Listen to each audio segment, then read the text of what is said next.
പണ്ട് തൊട്ടേ സിനിമയിലേക്ക് വരാൻ തന്നെയായിരുന്നോ ആഗ്രഹം? അതെയോ ആസിഫ് ഖാൻ ഇങ്ങനെ സിനിമയിൽ സക്സസ്ഫുൾ ആയി അല്ലെങ്കിൽ അതുകൊണ്ടാണോ സിനിമയിലേക്ക് വരണം എന്നൊരു ആഗ്രഹം വന്നത്? സിനിമ ഇക്ക സിനിമ വരുന്നവരെ എനിക്കിതൊരു സ്വപ്നമാണ്. നമ്മൾ തിയേറ്ററിൽ പോയി സിനിമ കാണുന്നു. ഇവരൊക്കെ ശരിക്കുള്ളവരാണോ അല്ലെങ്കിൽ ഇങ്ങനെ സിനിമയിലേക്ക് ആൾക്കാരെ പുറത്തുനിന്ന് എടുക്കുന്നുണ്ടോ എന്നൊന്നും നമുക്ക് അറിയില്ലല്ലോ.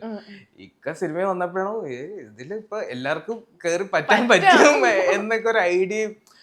ഞാൻ 10th എന്തോ പഠിക്കുമ്പോഴാണ് ഇക്കടെ ഫസ്റ്റ് മൂവി ഇറങ്ങുന്നത്. അപ്പൊ അത് കഴിഞ്ഞിട്ട് ഇങ്ങനെ സ്കൂളിലൊക്കെ ഞാൻ ഭയങ്കര സൈലന്റ് ആയിരുന്നു. കോളേജിൽ പോയപ്പോഴാണ് ഞാൻ ഇതൊന്ന് മുതലെടുത്ത് തുടങ്ങിയത്. എന്നൊക്കെ മുതലെടുത്തിട്ടുണ്ട്? നമ്മൾ ഇതൊന്നും മുതലെടുക്കണ്ട, നമ്മുടെ കൈ കൊണ്ട് തന്നോ എല്ലാരും. പിന്നെ ഞാൻ പഠിച്ച കോളേജ്, ഇക്ക പഠിച്ച കോളേജിൽ തന്നെയാണ് ഞാനും പഠിച്ചത്. അപ്പൊ ഇക്കാനെ പഠിപ്പിച്ച അതേ ടീച്ചേഴ്സായിരുന്നു എന്നെയും പഠിപ്പിച്ചത്. ഇക്ക പറഞ്ഞു കഴിഞ്ഞാൽ എനിക്ക് അഡ്മിഷൻ കിട്ടുന്ന കേരളത്തിലെ ഒരേ ഒരു കോളേജും അത് മാത്രമായിരുന്നു. വേറെ എവിടെയും എനിക്ക് എന്നെ അടുപ്പിച്ചിട്ടില്ല. കാര്യം അത്ര നല്ല പെർസെന്റേജ് ആയിരുന്നു 10th 12th ഒക്കെ എനിക്ക്. അങ്ങനെ അതുകൊണ്ട് തന്നെ അവിടെ കുറച്ച് ഹോസ്റ്റൽ ജീവിതവും ഫ്രണ്ട്സും ഒക്കെ ആയിട്ട് നമ്മള് നല്ല തകർത്ത് എന്തെങ്കിലുമൊക്കെ കുറെ തമാശ കാണൂല്ലോ, അതൊക്കെ തന്നെ. ഓക്കെ.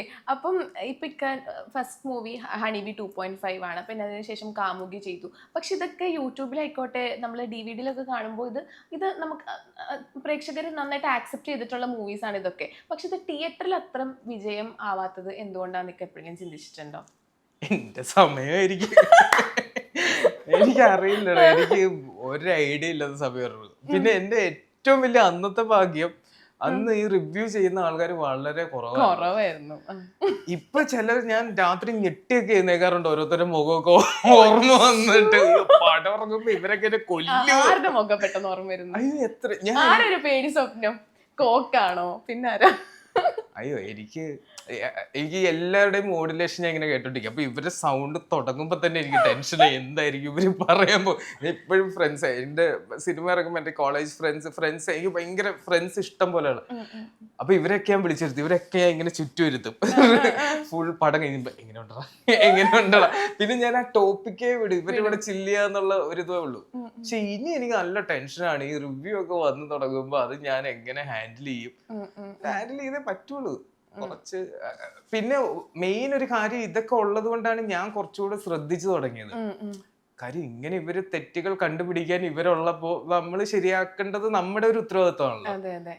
അപ്പൊ അപ്പോഴാണ് നമ്മൾ കുറെ കാര്യങ്ങൾ പഠിച്ചു തുടങ്ങുന്നത്. ഇപ്പൊ ഇക്ക തന്നെ വിശ്വസിക്കുന്നില്ലേ ഇപ്പം പണ്ട് ചെയ്ത ഇതിൽ നിന്നും ഒരുപാട് ബെറ്റർ ആയിട്ടുണ്ടെന്ന് ഇപ്പൊ വിശ്വസിക്കുന്നില്ലേ ആക്ടിങ് ഒക്കെ? അപ്പൊ ഇപ്പം ഈ ഒരു പൊസിഷനിൽ ഇരുന്ന് പണ്ടത്തെ സിനിമകൾ ഇപ്പൊ കാണുമ്പോ എന്താ തോന്നുന്നത്? ഞാൻ എന്റെ പിന്നെ സിനിമ ഞാൻ കാണൂല.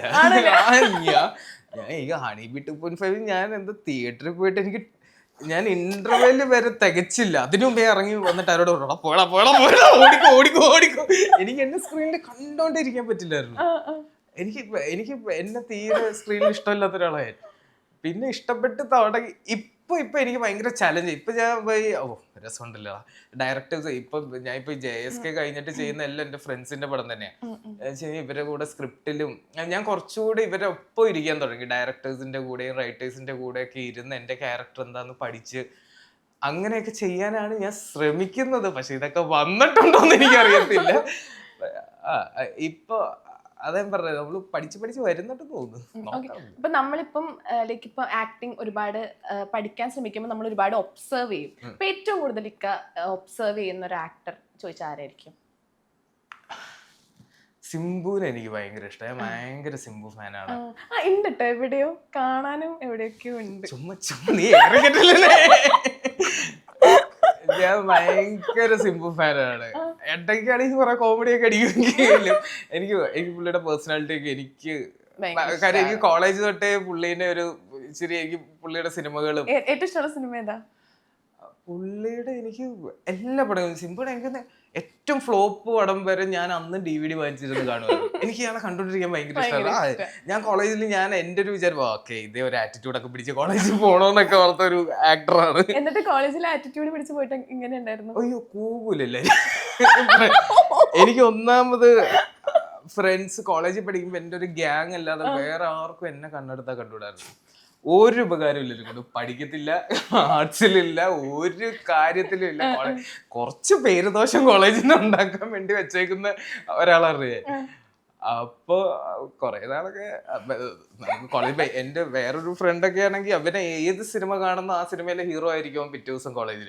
ഞാൻ പിന്നെ ഒറ്റ ഒരാളെ ആറ്റിറ്റ്യൂഡൊക്കെ പിടിച്ചിട്ടുള്ളൂ. അപ്പൊ ഈ പറഞ്ഞ പോലെ സിംബു ആണ് എനിക്ക് ഭയങ്കര ഇഷ്ടം. പുള്ളി ഇടയ്ക്ക് ഭയങ്കര ഹെവി വെയിറ്റ് ഒക്കെ, പിന്നെ പുള്ളി ഭയങ്കര പുള്ളിയുടെ ഡെഡിക്കേഷൻ എനിക്ക് ഭയങ്കര ഇഷ്ടമാണ്. ഞാനും സിംബു ഒരു സമയം ഒരുമിച്ച് രക്ഷപ്പെടണം എന്നാണ് എന്റെ ഒരു ആഗ്രഹം. ഹാർഡ് വർക്ക് കാണുമായിരിക്കും. അപ്പൊ ഇപ്പൊ കോളേജ് ലൈഫിനെ പറ്റി ഒക്കെ പറഞ്ഞല്ലോ. അപ്പൊ കോളേജില് ആസിഫ്ക പഠിച്ച സെയിം കോളേജിൽ തന്നെയാണ് ഇക്ക പഠിച്ചതെന്ന് പറഞ്ഞു. അപ്പം ആസിഫ്ക ആ സമയത്തൊക്കെ ഭയങ്കര ഹിറ്റായി വന്നുകൊണ്ടിരിക്കുന്ന സമയമാണ്. അപ്പം എല്ലാവരും നോക്കുമ്പോൾ ആസിഫ്കയുടെ ബ്രദറാണ് അവരുടെ കൂടെ പഠിക്കുന്നത്. അപ്പം ഇക്കാക്ക് തന്നെ ഇപ്പൊ എന്റെ ഇക്കയാണ് ഇപ്പൊ സ്ക്രീനിൽ കാണുന്ന മനസ്സിലായി, കാര്യം മനസ്സിലായി. പക്ഷെ എന്റെ ഇക്കയാണ്. അപ്പൊ എല്ലാവരുടെ മുന്നിൽ ഭയങ്കര ഒരു അടിപൊളി ഫീൽ അല്ലേ അത്? അയ്യോ, പക്ഷെ നമ്മൾ കോളേജിൽ പഠിക്കുമ്പോ ഉണ്ടല്ലോ എനിക്ക് കാര്യം മനസ്സിലായി, ഉള്ളടക്കം എനിക്ക് മനസ്സിലായി.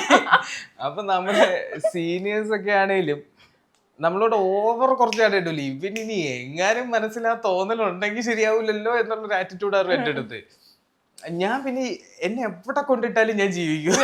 സമയത്ത് ഞാൻ എങ്ങനെയെങ്കിലുമൊക്കെ സോപ്പൊക്കെ ഇട്ട് കുറച്ച് ചാട കാണിക്കുന്ന അടുത്ത് ചാടൊക്കെ കാണിച്ച് ഞാൻ വേറെ കാര്യം ടീച്ചേഴ്സിനോട് ചോദിച്ചു കഴിഞ്ഞാൽ ഇത്രയും ഒരു പാവം, അവൻ പഠിക്കൂല, വേറെ ഗുണമൊന്നുമില്ല, പക്ഷെ ഇത്രയും ഒരു പാവം പയ്യൻ വേറെ ഇല്ലെന്ന് എന്നെ പറ്റി ഇപ്പോഴും പറയും.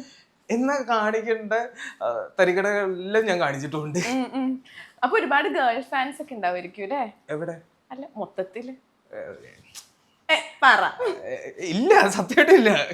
എനിക്കറിയില്ല. എന്റെ സിനിമ ഇറങ്ങിയിട്ട് നിങ്ങൾ ആരെങ്കിലും എന്റെ സിനിമ കണ്ടിട്ടുണ്ടോ? സത്യമായിട്ടും കണ്ടിട്ടുണ്ട്. നോക്കാം, നമുക്ക് ഇനി കുറച്ചുകൂടെ വെയിറ്റ് ചെയ്യട്ടെ. ഓക്കെ, അപ്പൊ ഞാനൊരു വീഡിയോ കാണിച്ചു തരാം. അപ്പൊ ഈ വീഡിയോ കാണുമ്പോൾ അതിനെപ്പറ്റി കാക്ക എന്താണ് പറയാനുള്ളത്? ഒരു വാക്കിലൊന്നും നിർത്തരുത്, കുറച്ചും കൂടെ പറയണം കേട്ടോ. ഓക്കെ.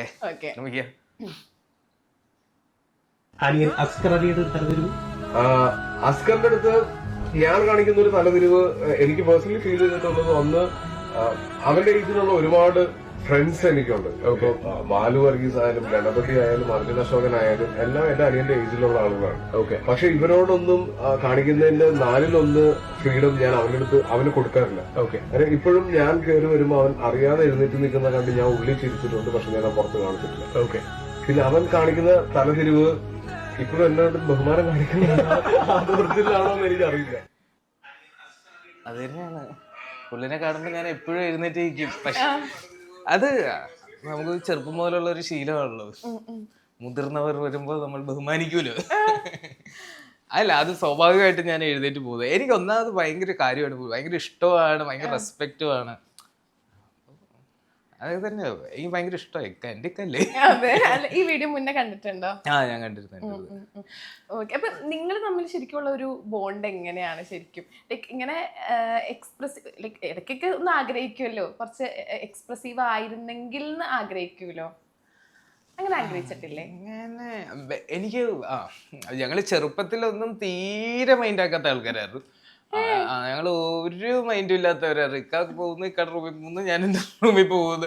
ഇടയ്ക്ക് ഇക്ക ഇല്ലാത്തപ്പോ മാത്രം ഞാൻ റൂമിൽ കയറി മറ്റേ പഴയ എന്തേലും ഷാമ്പുവോ ബിൽക്ക് ക്രീം ഒക്കെ ഉണ്ട്, പഴയ ഇതൊക്കെ അടിച്ചു മാറ്റാൻ വേണ്ടി ഇക്കടെ റൂമിൽ കയറും. അപ്പൊ ഇക്ക കുറയുമ്പോ ഡാന്ന് വിളിക്കുമ്പോ ഞാൻ ഇറങ്ങി ഓടി വീട്ടിന്ന്. ഇല്ല, അങ്ങനെയൊക്കെ ഉള്ളു. പിന്നെ ഞാൻ പറഞ്ഞില്ല, എനിക്ക് ഇക്കായിട്ട് കൂടുതൽ ഞാൻ അടുത്തത് ഇത്താത്ത വന്നേ പിന്നെയാണ്. ഇത്താത്ത വന്നേ പിന്നെ ഞങ്ങള് ഭയങ്കര ഫാമിലി മൊത്തത്തിൽ ഒരു ബോണ്ട് അടിപൊളിയായി. ഇത്തത്തെ പിള്ളേര് കേപ്പത്തേക്ക് ഇപ്പൊ ഒന്ന് അടിച്ചു പൊളിച്ച് മാഷാ അല്ലാ പോകുന്നു.